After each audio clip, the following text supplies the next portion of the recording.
la nécessité de dialoguer en République démocratique du Congo. Nous allons analyser ces thématiques avec Rodrigue Ramazani. Bienvenue.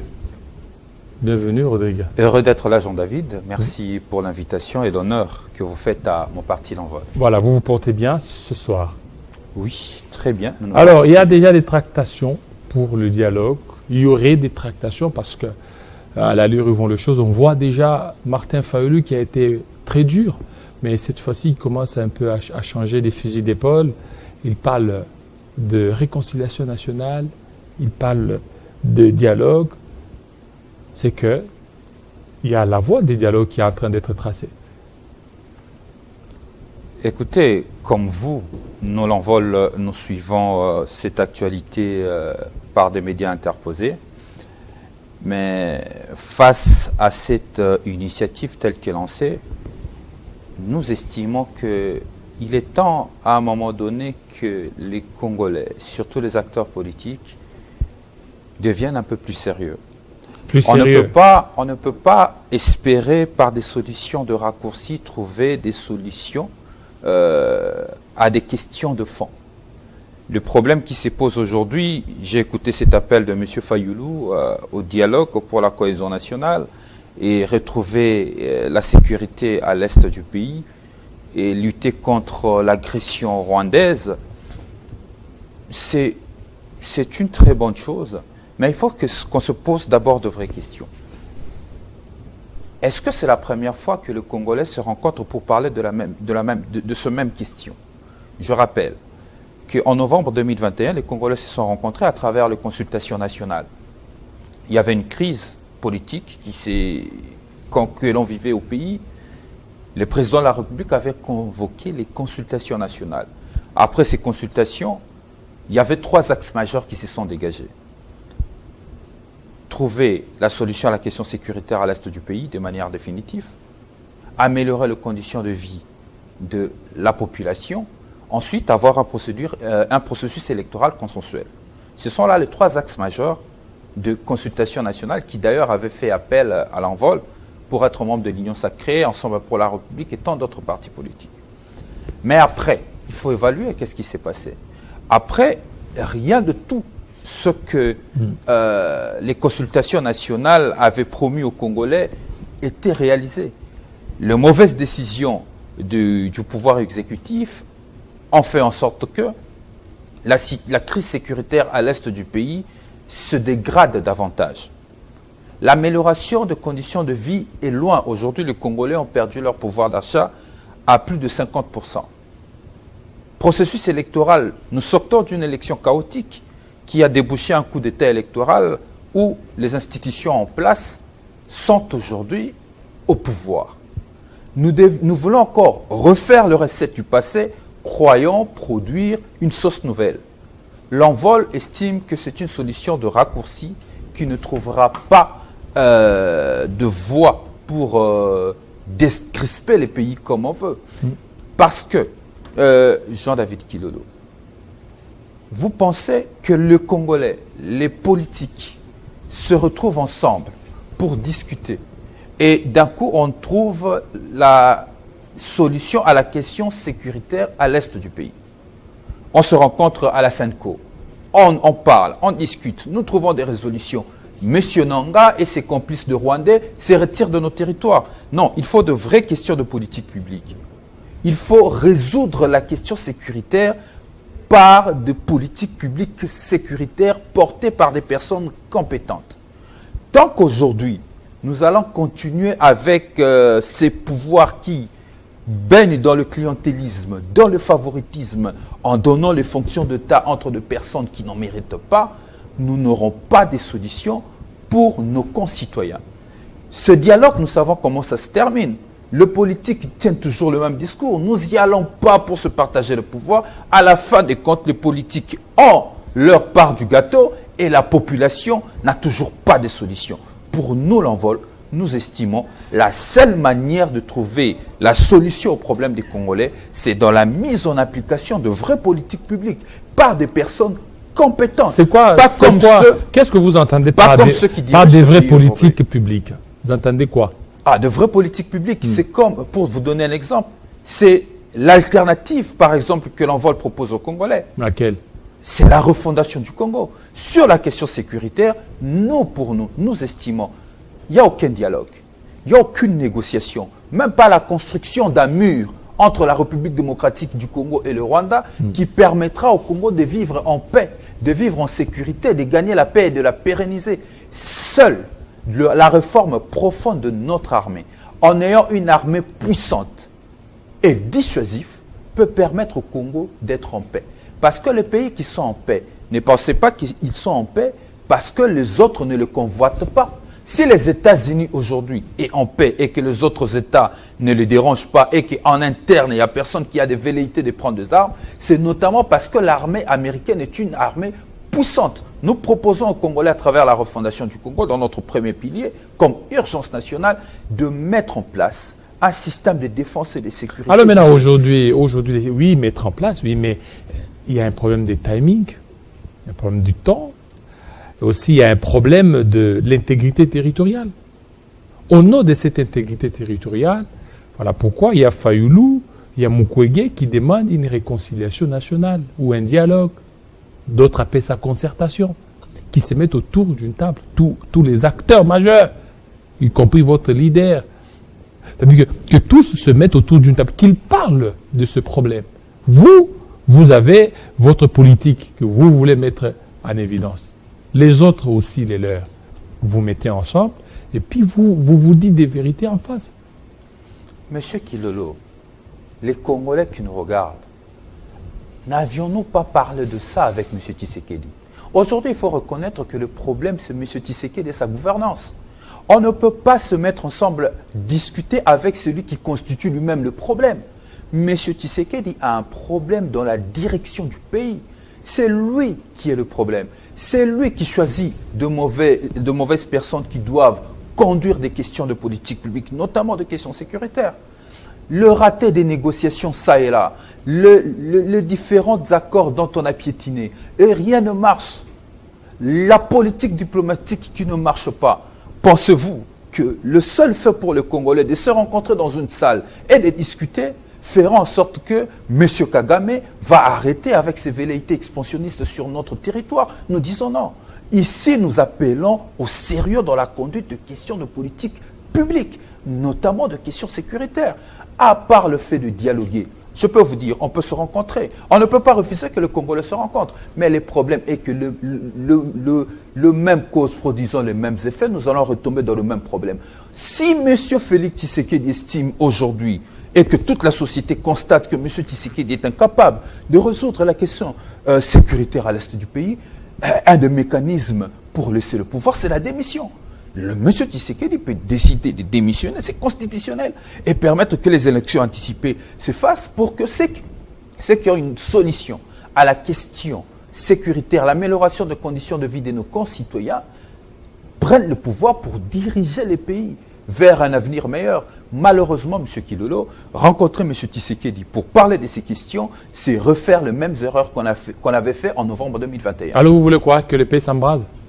Écoutez, nous ne voulons pas que le pays s'embrase. Ce que nous voulons, ce que nous demandons est que le pays soit dirigé par des personnes compétentes. Si M. Tshisekedi aujourd'hui, parce que je crois que c'est lui le chef d'orchestre de ce demande de dialogue, il a lancé la balle lors de son émission avec vos confrères de Top Congo, il a lancé la balle, c'est lui le chef d'orchestre de ce dialogue. S'il estime qu'il est essoufflé et qu'il ne peut plus diriger le pays comme il se doit, le mécanisme constitutionnel lui permet de démissionner pour laisser à une vraie vision que nous proposons aux Congolais comme une alternative, c'est la refondation du Congo, de porter le pays en vue de résorber ces crises de manière définitive. Nous, notre souci, c'est de gagner la paix et de la pérenniser. Mais malheureusement, lorsque nous regardons la gouvernance Tshisekedi, ils n'ont pas de mécanisme pour gagner la paix et je crains que la pérennisation de cette paix reste une illusion. Et nous proposons comme une solution alternative. Nous ne voulons pas que le pays s'embrase, mais malheureusement, que le Congolais le sache, le problème du Congo aujourd'hui, c'est le pouvoir en place. Voilà, vous parlez que le pouvoir en place, vous parlez de la refondation. Vous, quand vous parlez des refondations, il faut tout refaire. Comment vous allez refaire? Il faut attendre 2028 dans ce cas. Parce qu'il faut parler aujourd'hui de la refondation. Je parlais d'élection anticipée par la démission de M. Tshisekedi. Donc vous voulez qu'il démissionne? Évidemment, parce qu'il est le chef d'orchestre. C'est lui qui demande ce dialogue.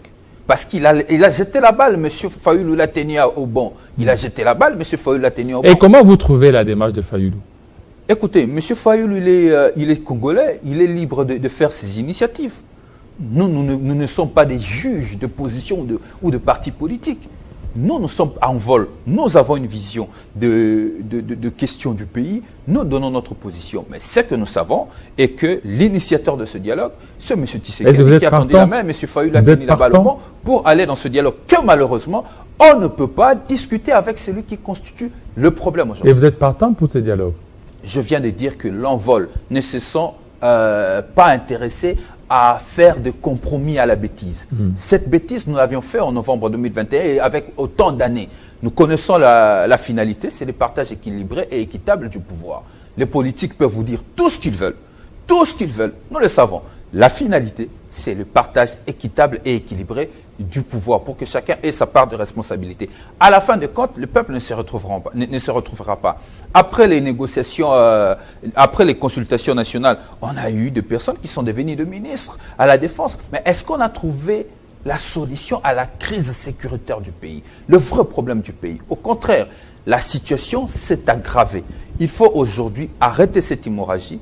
La gentillesse voudrait que M. Tshisekedi, qui sent qu'il est essoufflé dans la conduite de questions de politique publique, peut démissionner conformément à la Constitution et permettre que les élections anticipées s'organisent afin qu'un vrai projet, une vraie vision conduise le pays. Est-ce que vous ne voyez pas qu'avec ça, ça serait un peu difficile? Quelqu'un qui est en plein mandat et puis il a été réélu à 73%, ce qui fait qu'il a cette légitimité populaire. Et puis vous demandez à cette personne de démissionner. Je peux vous dire la vérité, sans fermer les yeux. Même M. Fayulu, qui aujourd'hui participera qui veut ce dialogue avec M. Tshisekedi, ne croit pas à ce résultat de 73%. M. Fayulu est d'accord avec nous tous, parce qu'on a fait une déclaration commune après les élections, que c'était un simulacre d'élection, c'était un coup d'État électoral. Donc, M. Tshisekedi, on peut le reconnaître, que finalement, après 6 ans de pouvoir, nous constatons que la situation des Congolais ne s'améliore pas. Je crois que la voie patriotique veut aussi qu'il tire sa révérence et permettre en fait aux Congolais que les questions de politique publique soient conduites par des personnes qui ont l'expérience et qui maîtrisent évidemment, qui ont une vision. Alors vous ne voyez pas que ça c'est demander trop parce que entendre le pouvoir veut conserver le plus longtemps possible. C'est qu'ils ont eu des élections. Et leur demander de démissionner, on sait bien que la démission n'a jamais été la culture congolaise et encore moins africaine. Vous savez, il y a toujours un début à tout. Les constituants a prévu ce mécanisme pas pour rien. Nous continuons à croire, nous l'envol, passer de temps à refaire les erreurs du passé, à l'occurrence ce dialogue que l'on convoque, n'apportera pas de vraies solutions au problème des Congolais. Le problème qu'on a aujourd'hui, c'est un problème des compétences de ceux qui dirigent ce pays. Regardez comment on a géré cette situation à la prison centrale de Makala. Vous voyez où nous en sommes aujourd'hui. Le populisme avéré, on tirait la sonnette d'alarme, que la crise est réelle, que le problème est réel. Il faut de vraies mesures pour résoudre cette crise.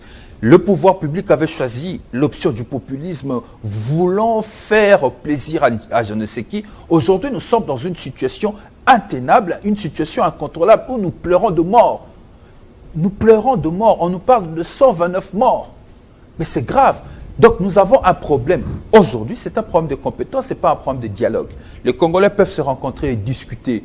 Nous sommes africains, l'arbre à palabre. Mais je peux le dire et le répéter. La discussion entre Congolais ne fera pas en sorte que le Congolais récupère son pouvoir d'achat, que l'inflation soit contrôlée, que la situation sécuritaire se rétablisse et que nous puissions pérenniser la paix. Aujourd'hui, dans toutes nos grandes villes font objet d'insécurité. Est-ce que ça, c'est un problème de dialogue ou c'est un problème de conduite des politiques publiques?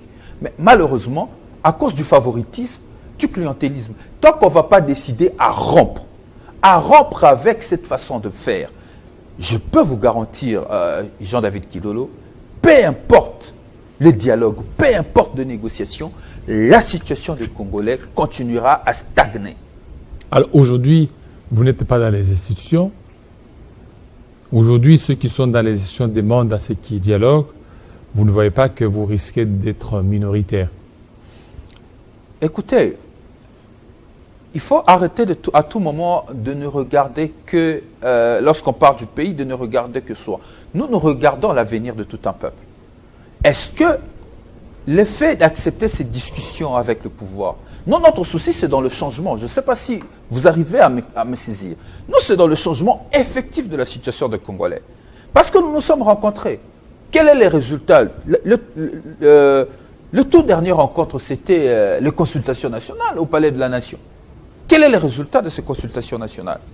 Les élections chaotiques, l'aggravation de la situation sécuritaire, la dégradation de la situation sécuritaire, l'érosion sociale. Le Congolais aujourd'hui croupit plus dans la misère qu'à l'époque de Kabila. Trouvez-vous normal, Kabila que nous avions combattu, ensemble avec ceux qui sont au pouvoir, qui deviennent la référence de la gestion? Ça veut dire que ceux qui gèrent aujourd'hui ont échoué. C'est pourquoi l'envol s'est dit. Tant qu'il n'y aura pas une vision claire, et l'envol propose cette vision claire. Cette vision claire, c'est la refondation du Congo. Nous le mettons à la disposition des Congolais. Nous disons, pour sécuriser les Congolais, il faut réformer notre système de sécurité et de défense afin que les Congolais se sentent défendus. Aujourd'hui, les Congolais ne sont pas défendus. Quelqu'un disait dans une émission, on nous tape, on nous gifle et tout ça. Et il n'y a aucune réaction. Nous passons notre temps à pleurer nos morts. Est-ce que ça doit continuer? Tant que le Congolais ne sera pas en mesure de se défendre, tant que le Congolais ne sera pas en mesure de se défendre comme il se doit, l'insécurité et le Rwanda continuera à nous narguer. Il est temps aujourd'hui, c'est ce que nous proposons aux Congolais, la capacité de se défendre pour dissuader toute personne qui a des velléités d'attaquer le Congo en interne ou à l'externe. C'est ça notre position. Voilà. Merci, merci beaucoup Rodrigue Ramazani, surtout de votre passage. Tout de suite, notre deuxième invité.